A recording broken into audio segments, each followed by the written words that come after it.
4 assignment. सब उस आवाज की ओर देखकर, अभिनव सर आप? अभी क्यों, मैं हेल्प नहीं कर सकता क्या? रूही कहती है, नहीं सर ऐसा कुछ नहीं है, आप तो मेरी सबसे ज्यादा हेल्प कर सकते हैं, लेकिन नील सर को पता चला तो फिर? इस पर अभी कहता है, और पता ना चले तो? रूही कहती है, तो फिर ठीक है, पर सर नील सर आपके बेस्ट फ्रेंड कैसे हो सकते हैं? कहाँ आप स्वीट, कहाँ वो कड़वा करेला। इस पर अभी कहता है, अरे वो बिल्कुल ऐसा नहीं है, बस थोड़ा ईगो है उसमें, नहीं तो दिल का बड़ा साफ है मेरा यार। बीच में जिया बोल पड़ती है, वही तो मैं कब से समझा रही हूँ, पर ये समझती कहाँ है महारानी। वंश कहता है, चलो चलो लंच टाइम इज ओवर। अभी कहता है, हाँ तुम लोग क्लास जाओ, बाद में लाइब्रेरी में मिलते हैं। नील अपने असाइनमेंट्स किस तरीके का बनाता है मुझे पता है, तो फिर वहां मिलते हैं। चारों एक साथ कहते हैं, ओके सर। अब जिया, रिया, रूही और वंश में बॉन्डिंग बढ़ने लगती है और सब क्लासेस के बाद लाइब्रेरी में रुकने लगते हैं। अभी भी उनकी हेल्प करता था। देखते ही देखते 5 डेज में असाइनमेंट कंप्लीट हो जाता है। रूही, थैंक यू अभी सर। वंश, रिया, जिया बीच में बोल पड़ते हैं, और हम लोग, हमारी तो कोई वैल्यू ही नहीं है। रूही कहती है, अरे मेरी पलटन, मेरी बात पूरी खत्म ही नहीं हुई थी कि तुम लोग बोल पड़े। तुम लोग नहीं होते तो जिया कहती है, तो पता नहीं तेरा क्या होता, कद्र किया कर हमारी। रूही कहती है, कर तो रही हूँ, इस वीकेंड मूवी चलते हैं। जिया कहती है, पार्टी तू देगी राइट? अभी कहता है, मेरे रहते ये कैसे पार्टी देगी? सब चौंक कर अभी को देखने लगते हैं। अभी बात को संभाल कर कहता है, I mean, अब मैं सीनियर हूं ना यार, तो मेरे रहते जूनियर क्यों पार्टी देगी? रिया कहती है, हाँ ये बात है तो ठीक है, हमें तो लगा कुछ और। रूही रिया को पीठ में मुक्के से जमकर मारती है। अभी कहता है, अच्छा मुझे कुछ काम है, मैं चलता हूँ। रूही कहती है, क्या यार सोच समझ कर क्यों नहीं बोलते तुम लोग बेचारे अभी सर को? जिया कहती है, वाह बेटा, अभी सर बेचारे हो गए। रुक जिया की बच्ची, मैं तुझे बताती हूँ, ऐसा रूही कहती है। जिया आगे आगे, रूही पीछे पीछे। तभी रूही के सामने नील आ जाता है और वो उससे टकरा जाती है। Ruhi, sorry sir and good morning sir. Neel कहता है, miss Ruhi good evening. Ruhi फिर कहती है, सॉरी सर। नील कहता है, और ये क्या है मिस रूही, मैं ही मिलता हूँ टक्कर के लिए तुम्हें। रूही कहती है, सर वो तो मैं जिया की वजह से। नील कहता है, कहाँ है जिया, यहाँ तो नहीं दिख रही, तुमको बस एक बहाना चाहिए। जिया, रिया और वंश सब छुप कर तमाशा देखते रहते हैं। रिया कहती है, हाय सर डांटते हुए भी कितने क्यूट लग रहे हैं। वंश कहता है, तुम्हें क्यूट की पड़ी है? रूही देखो बेचारी डांट खा रही है, मैं तो जा रहा हूँ। उसके बाद वंश नील के पास जाकर, good evening sir, sorry sir, वो तो मैं बस रूही को ढूंढ रहा था। वंश कहता है, रूही तू यहाँ है और मैं तुझे कब से ढूंढ रहा हूँ, तुझे एनाटॉमी के प्रीवियस क्लासेस के नोट्स चाहिए थे ना, चल मैं नोट्स दे देता हूँ और तुझे तेरे हॉस्टल ड्रॉप भी कर देता हूँ। वो दोनों चलने लगते हैं। तभी नील बोलता है, रुको रुको, तुम नोट्स ले लो, मैं ड्रॉप कर दूंगा इसे। वंश कहता है, सर आप क्यों परेशान होते हैं, मैं ड्रॉप कर दूंगा ना। नील कहता है, थोड़ी सख्ती में, मैंने कहा ना मैं ड्रॉप कर दूंगा, अब तुम जाओ। रूही वंश को कहती है, तू जा मैं आती हूँ। वंश ठीक है कहकर निकल जाता है। पीछे से जिया और रिया, सर हम भी हैं साथ में, हमें भी ड्रॉप कर दीजिए। रूही कहती है, यस सर, ये भी मेरे साथ ही हैं। नील कहता है, ठीक है चलो। सब गाड़ी में बैठ जाते हैं। रिया सामने वाली सीट में बैठती है, रूही और जिया पीछे सीट पे बैठ जाते हैं। रास्ते में रिया और जिया नील से बात कर रही थी। रूही चुप रहना ही बेहतर समझती है। नील कहता है, रूही तो मेरे असाइनमेंट कंप्लीट तो कर दियो ना? रूही कहती है, यस सर डोंट वरी, मैं कर लूंगी। हॉस्टल में तीनों को ड्रॉप करके नील अभी के घर जाता है। अभी कहता है, क्या बात है, आज तू इतने दिनों बाद? नील कहता है, हाँ यार वो क्या है ना, मैं सोच रहा था कि वो मिस पटर पटर को मैंने कुछ ज्यादा ही तो काम नहीं दे दिया, आजकल चुप चुप रहने लगी है। अभी कहता है, तूने काम तो दे दिया, अब क्या? वैसे तुझे क्या लगता है रूही असाइनमेंट कर पाएगी कि नहीं? इस पर नील कहता है, मुझे कोई फर्क नहीं पड़ता, मैंने अपना असाइनमेंट तो पहले ही कर लिया था, मैं तो बस उसे परेशान करना चाहता था। इस पर अभी कहता है, ऐसे कैसे कर सकता है यार तू? नील कहता है, हाँ पता है, पर वो भी तो मुझसे उलझती ही रहती है, अब मुझे लग रहा है कुछ ज्यादा हो गया है। और हाँ भाई, तू रूही को मत बताना कि मैंने असाइनमेंट कर लिया है। इधर रूही खुश हो जाती है कि चलो फाइनली असाइनमेंट कंप्लीट हो गया, वरना पता नहीं वो अकड़ू तो कच्चा चबा जाता मेरे को। हे भगवान कोई गड़बड़ ना हो, बस बहुत कुछ हो गया आके। जिया कहती है, तुम्हारी इच्छा पूरी हो पुत्री। रूही कहती है, तू क्या कर रही है यार मेरे रूम में, तुझे कुछ चाहिए? जिया कहती है, तुझे क्या लगता है कि मैं हमेशा तुझसे कुछ काम रहता है तभी आती हूँ? वैसे तू इतना बोल ही रही है तो मैं क्या बोल रही हूँ कि वो तेरा पिंक दुपट्टा चाहिए था मुझे। रूही कहती है, अच्छा मैडम को ये काम था, ले जा, अब जा अपने रूम में, मुझे सोने दे मेरी माँ। जिया कहती है ठीक है गुड नाइट। रूही कहती है गुड नाइट। दूसरे दिन सुबह कॉलेज में रिया, रूही और जिया कैंटीन में रहते हैं। रिया कहती है चाय ऑर्डर कर दूं? जिया कहती है करना तो साथ में सैंडविच भी कर लेना। रिया कहती है अरे यार अभी तो पराठा ठूस के आई है, कम कर खाना नहीं तो एक दिन फट जाएगी। जिया कहती है हा सो फनी। हो गया अब ऑर्डर कर जाके। रिया कहती है रुक मैं लेकर आती हूँ तेरा सैंडविच। रिया सैंडविच लेने चली जाती है। रूही और जिया बैठे होते हैं, तभी वहां नील और अभी आते हैं। रिया और जिया उन्हें गुड मॉर्निंग सर कहते हैं। नील और अभी गुड मॉर्निंग कहते हैं। नील कहता है आज की क्लास कब से है तुम फर्स्ट ईयर बैच की?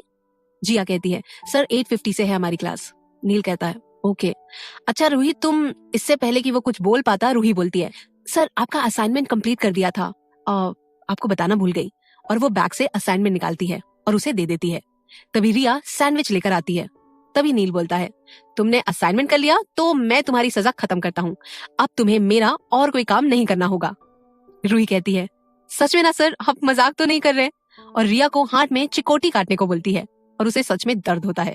रूही खुशी खुशी कहती है ये सच है ये सच है। वो जोर जोर से चिल्लाने लगती है और सभी कैंटीन में उसे घूरने लगते हैं। तभी नील खिलखिलाकर हंसने लगता है। अब सब उसे हंसता देख हंसने लग जाते हैं और लड़कियां तो उसके हंसी की दीवानी होती ही हैं, उसे देखकर ख्वाब भी बुनने लगती हैं। उसकी हंसी इतनी प्यारी जो है, लेकिन आज कुछ अलग होना था। आज नील की हंसी देखकर रूही के मन में ये बात आती है वैसे हंसते हुए इतना बुरा नहीं दिखता ये। फिर अगले कुछ पल में रूही खुद से कहती है क्या सोच रही है तू? जिया रिया के साथ रहते रहते पागल हो गई लगता है। संडे के दिन रिया, जिया, वंश और अभी मूवी देखने मॉल जाते हैं। अभी नील से झूठ बोलकर आया होता है कि उसे बैंक में कुछ काम था। मूवी स्टार्ट हुए 1 घंटा ही होता है कि अभी के मोबाइल में नील का कॉल आता है। वो उसका कॉल उठा लेता है जिससे नील को शक न हो। नील हेलो कहाँ पर है तू? तो इस पर अभी कहता है बताया तो था बैंक में हूँ। नील कहता है वो सब छोड़, रूही को फोन दे तू, सब उसी का कमाल है। अभी कहता है अरे यार उसकी कोई गलती नहीं है। नील लगभग चिल्लाते हुए बोलता है बोला ना तुझे बात करा उससे। अभी रूही को फोन देते हुए लो बात करो, नील का फोन आया है। रूही कहती है पर सर। अभी कहता है अरे कर लो यार नहीं तो मुझे ही जिंदा मार देगा। रूही फोन लेती है और कहती है hello good afternoon sir. Neel कहता है चुपचाप मॉल से सब निकलो, मैं नीचे पार्किंग एरिया में हूँ, वहां सब आ जाओ। रूही सबको बताती है और सब नीचे आते हैं पार्किंग एरिया में। नील सबको अपनी गाड़ी में बैठने बोलता है। सब उसे गुस्से में देखकर चुपचाप बैठ जाते हैं। उसे कुछ बोलने की तो दूर, उसे कोई पूछने की हिम्मत नहीं होती कि वो सबको लेकर कहाँ जा रहा है। अब आगे क्या होता है ये जानने के लिए सुनते रहिए पॉकेट एफएम, मेरी यानी दीवा के साथ। पार्टी किस खुशी में देनी है और तूने तो डरा ही दिया था हमें। नील कहता है अरे यार सारी बातें यही करना है कि पहले अंदर चलें? अभी कहता है चलो सब। नील कहता है हाँ तुम लोग जाओ, टेबल नंबर 7 बुक किया है, मैं आता हूँ गाड़ी पार्क करके। और रूही तुम रुको, मुझे तुमसे कुछ बात करनी है। सब चले जाते हैं। रूही और नील बस पार्किंग एरिया में रहते हैं। नील रूही से कहता है तुमने मुझे असाइनमेंट कंप्लीट करके दिया तो मैंने सोचा क्यों ना पार्टी दे दूं। रूही मन ही मन सोचती है पार्टी दे सकता है पर एक सॉरी नहीं बोल सकता। कैसे बोलेगा? अकड़ बचानी भी तो जरूरी है, अकड़ू कहीं का। नील कहता है कुछ कहा तुमने? रूही हड़बड़ा कर कहती है नहीं नहीं सर, अंदर चले सब वेट कर रहे हैं। नील कहता है हाँ चलो। अंदर रेस्टोरेंट में रिया बोलती है अरे यार नील सर और रूही कहाँ रह गए हैं, अभी तक आए नहीं, कितना टाइम हो गया। इस पर वंश हंसते हुए कहता है ओ मैडम अभी बस 10 मिनट ही हुए हैं हमें यहाँ आए, गाड़ी पार्क करने में टाइम लगता है। वैसे तुझे इतनी क्यों फिक्र हो रही है, कहीं जलन हो रही है तुझे? रिया हड़बड़ाते हुए बोलती है नहीं नहीं ऐसा कुछ नहीं है, मैं तो बस इसलिए पूछ रही थी कहीं फिर से झगड़ा ना कर लिया उन दोनों ने। इस पर जिया कहती है रिलैक्स रिया, इस वंश की तो आदत है कुछ भी बोल देता है बिना सोचे समझे। तभी नील और रूही भी आ जाते हैं। नील कहता है अरे भाई ऑर्डर तो कर लो सब। नील वेटर से पिज्जा ले आइए और बाकी ऑर्डर आराम से कर लेते हैं। सब अपना अपना ऑर्डर वेटर को दे देते हैं और पिज्जा खाने लगते हैं। बस रूही नहीं खाती और ना ही कुछ ऑर्डर करती है। नील कहता है रूही तुम भी तो कुछ ऑर्डर करो। रूही कहती है नहीं सर कुछ नहीं चाहिए। नील कहता है एटलीस्ट एक पिज्जा का स्लाइस ही खा लो। रूही कहती है नहीं सर मुझे भूख नहीं लगी है। नील फिर कहता है अरे क्या यार तुम्हारे लिए पार्टी प्लान की और तुम ही कुछ नहीं खा रही, भूख नहीं है कि रट लगा रखी है। ये सुनकर रिया जो कि पिज्जा खा रही थी उसके गले में पिज्जा बाइट अटक जाती है। रूही उसे पानी का ग्लास पकड़ाती है। जिया आश्चर्य से नील को एक टक देखती रहती है। नील बात को संभालते हुए बोलता है अरे यार क्या हो गया तुम लोगों को, खाओ ना पिज्जा। और जिया तुम घूरना बंद करो, मुझे पिज्जा खाना है, मुझे नहीं। इस पर अभी कहता है रूही तुमने सुना इसने क्या कहा? रूही कहती है इसमें चौंकने वाली बात क्या है? नील सर ने पार्किंग एरिया में मुझे पहले ही बता दिया था। जिया कहती है, मतलब तुझे सब पता था, फिर भी तू यहाँ है, ये चौंकने वाली बात नहीं है। अभी कहता है नील को घूर कर, वाह बेटा, आज तक तो मुझे कोई पार्टी नहीं दी और रूही को पार्टी दे रहा है। मुझे तो बड़ा बोल रहा था कि रूही तुझे अच्छी नहीं लगती, और आज तूने मुझसे कितने रूडली बात की, फालतू इन लोगों के साथ मुझे भी डरा दिया। अब कुछ बोल, चुप क्यों है? नील बीच में ही बोल पड़ता है, अरे तू चुप रहेगा तभी तो मैं कुछ बोलूंगा। तूने भी तो मुझसे झूठ बोला कि तू बैंक जा रहा है, और गया कहाँ? मूवी देखने। तुझे तो झूठ भी बोलना नहीं आता, बेवकूफ कहीं का। आज संडे है और संडे को बैंक बंद रहता है मेरे अक्लमंद दोस्त, तभी मैंने तेरा पीछा किया और सोचा थोड़ा शौक दिया जाए तुमको। अभी कहता है, बस यार जूनियर्स के सामने और ये सब मत बोल। नील कहता है, शुरू किसने किया? वंश थोड़ा डरते हुए एक सवाल पूछता है, सर आपने स्पेशली रूही के लिए पार्टी प्लान की? I mean, अब आपको सही लगे तभी बताइएगा, मैं तो ऐसे ही पूछ रहा था, अच्छा ना लगे तो बुरा मत मानिएगा। नील कहता है, वो इसलिए ताकि ये मुझसे टकराना बंद कर दे, क्योंकि मुझे शक है कि टकरा टकरा के एक दिन ये मेरा सर फोड़ देगी। सब हंसने लगते हैं। रूही नील को गुस्से से देखती है। नील कहता है, अरे यार मैं मजाक कर रहा था, वो पार्टी इसलिए दी क्योंकि उसने मेरा असाइनमेंट कंप्लीट कर दिया, इसलिए। रिया कहती है, असाइनमेंट कंप्लीट करने में तो हमने भी हेल्प की, हक तो हमारा भी है इस पार्टी में। नील अभी की ओर देखकर कहता है, इसका मतलब जो पिछले कुछ दिनों से तू डेली घर जा रहा था अलग, वो इसी वजह से था? अभी कहता है, हाँ वो सब छोड़, तूने भी तो असाइनमेंट कंप्लीट होते हुए भी रूही से बनवाया। इस पर रूही कहती है, क्या सर आप मुझे परेशान करने के लिए इस हद तक चले गए? वो गुस्से से रेस्टोरेंट से निकल जाती है। सब उसके पीछे पीछे आते हैं। नील, अरे रूही सुनो तो सही। वो उसे रोकने के लिए रूही का हाथ पकड़ता है। रूही पलटती है तो नील उसका हाथ छोड़ देता है। रूही नील की हालत देखकर हंसने लग जाती है और बोलती है, आपको क्या लगा था सर कि बस गुस्से का ड्रामा आप कर सकते हैं? मैं भी कम नहीं हूँ। नील झेप जाता है और सब हंसने लगते हैं। अभी कहता है, अरे यार अब सबका ड्रामा खत्म हो गया तो कुछ खा लें। नील कहता है, हाँ हाँ चलो। सब वापस रेस्टोरेंट आ जाते हैं। अभी कहता है, अब हम तुम सबके सीनियर के साथ फ्रेंड्स भी हैं, क्यों नील? इस पर नील कहता है, हाँ बिल्कुल, पर कॉलेज के रूल में कोई चेंज नहीं होगा, वहां हम तुम्हारे सीनियर्स होंगे।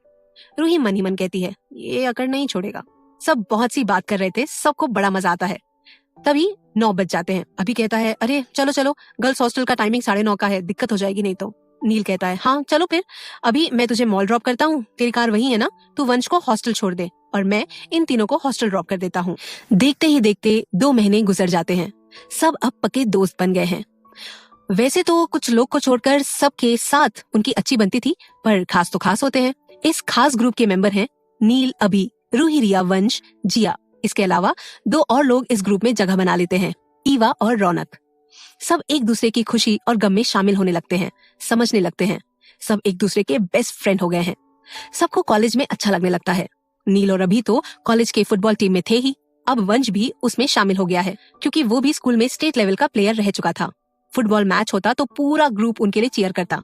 रूही और रिया बास्केटबॉल के स्टेट लेवल प्लेयर रह चुकी थी, तो उन्होंने भी कॉलेज की टीम ज्वाइन कर ली। उनका मैच होता तो बाकी ग्रुप मेंबर उनके लिए चीयर करते। जिया ने भरतनाट्यम बचपन से ही सीखा था, तो वो कॉलेज प्रोग्राम में परफॉर्म करती थी। सब मिलकर उसे चीयर करते। अब भी नील और रूही की तकरार होती थी, पर जल्दी सुलझ जाती थी। रिया और वंश का अगर झगड़ा ना होता तो उन दोनों के साथ बाकी लोगों का भी दिन अच्छा नहीं गुजरता था। अभी और जिया ही तो थे जो इन सबको संभाल लेते, वरना कॉलेज में जो थोड़ी बहुत शांति थी वो भी नहीं रहती। ईवा और रौनक दोनों जुड़वा भाई बहन हैं, उनको तो बस खाने का ध्यान रहता और सोने का। लेकिन जो भी हो, दिल के बड़े साफ है दोनों, और दोस्तों के लिए तो कुछ भी कर जाते। कहाँ पहुंचेगी इनकी दोस्ती, जानने के लिए सुनते रहिए पॉकेट एफएम, मेरे यानी दीवा के साथ। Episode 6, bonding. इन 2 महीनों में सब एक दूसरे से घुल मिल गए थे, पर रूही और नील का एक दूसरे से टकराना जारी था और उनकी टकरार भी जारी थी। रिया और वंश भी बहुत झगड़ते थे। अभी और जिया की दोस्ती से ज्यादा बढ़ रही थी, पर ना उन दोनों को पता था ना बाकियों को। रौनक और रीवा का तो खाने में ही ध्यान रहता था और कहीं नहीं। संडे के दिन गर्ल्स हॉस्टल में रिया कहती है, सुनना रूही, चल ना शॉपिंग करने चलते हैं। रूही कहती है, अरे यार पिछले संडे तो की थी शॉपिंग, अब क्यों करनी है तुझे? वैसे भी तू बहुत देर करती है। तभी जिया रूम में आ जाती है और कहती है, बताओ बताओ क्या बात हो रही है? रिया कहती है, अरे यार मुझे शॉपिंग में जाना है और ये मैडम जाने को तैयार ही नहीं है। रिया रूही को देखते हुए कहती है। तो जिया कहती है, अरे यार तूने तो अभी ही की थी ना शॉपिंग, फिर तुझे क्यों करनी है? इस पर रिया कहती है, अरे यार रूही का तो समझ आता है, तुझे कैसे याद नहीं? कल फुटबॉल का फाइनल मैच है हमारे कॉलेज और रॉयल कॉलेज के बीच में, और मुझे पता है कि हमारा कॉलेज जीतेगा और हमारे कैप्टन नील सर सबको पार्टी देंगे, तो अच्छा दिखना तो पड़ेगा ना। इस पर जिया कहती है, तुझे कैसे पता सर पार्टी देने वाले हैं? रिया कहती है, वो मैंने उस सोना मैम की बात सुन ली थी। जिया कहती है, अरे यार तब तो मैं भी चलूंगी, मुझे भी तो अच्छा दिखना है, आखिर मुझे भी तो सर की नजर में आना है। दोनों एक साथ रूही की तरफ देखते हुए, तो तू चल रही है, कोई नौटंकी नहीं। रूही कहती है, हाँ मैं क्या करूंगी जाके, वैसे भी मुझे इम्प्रेस तो किसी को नहीं करना, खासकर उस अकड़ू को तो बिल्कुल नहीं। मैं तो उस मैच को सिर्फ इसलिए देखने जाती हूँ क्योंकि उसमें अभिनव सर और वंश है, उनका सपोर्ट करती हूँ, वरना तो मैं जाती भी नहीं। इस पर जिया कहती है, अरे यार तेरे को कुछ नहीं लेना तो मत ले, हमारी हेल्प तो कर ही सकती है। रूही कहती है, ठीक है पर जल्दी करना शॉपिंग तुम दोनों। रिया और जिया एक साथ कहते हैं, पक्का। तीनों तैयार होते हैं और निकल पड़ते हैं शॉपिंग पर। तीनों सदर मार्केट में शॉपिंग करते हैं और तीनों को टाइम का पता ही नहीं लगता कि रात के 8 बज चुके हैं। रिया, अरे यार इतना लेट हो गया, पता ही नहीं चला। रूही कहती है, हाँ हाँ जल्दी जाना पड़ेगा। उन तीनों को ऑटो नहीं मिल रही होती है लेकिन, और तीनों वहां परेशान खड़ी होती हैं। तभी एक कार आकर रुकती है। तीनों देखते हैं तो उसमें अभिनव और नील रहते हैं। अभिनव कहता है, तुम लोग इतनी रात में यहाँ क्या कर रहे हो? रूही कहती है, वो सर शॉपिंग करने आए थे, टाइम का पता ही नहीं चला। तो अभिनव कहता है, अरे कोई नहीं, तुम लोग हमारे साथ चलो, हम ड्रॉप कर देते हैं। रूही कहती है, नहीं नहीं सर, आप लोगों को परेशानी उठानी पड़ेगी, कोई नहीं हम चले जाएंगे। और नील की तरफ देखती है। तभी नील कहता है, रूही तुम्हें कौन पूछ रहा है? मैं तो जिया और रिया को पूछ रहा हूँ। रूही उसे खाने वाली नजरों से देखती है। तभी अभी बात को संभाल लेता है, अरे रूही तुम तो जानती हो ना नील को, मजाक की आदत है इसकी, अभी चलो हॉस्टल में, नहीं तो एंट्री नहीं मिलेगी।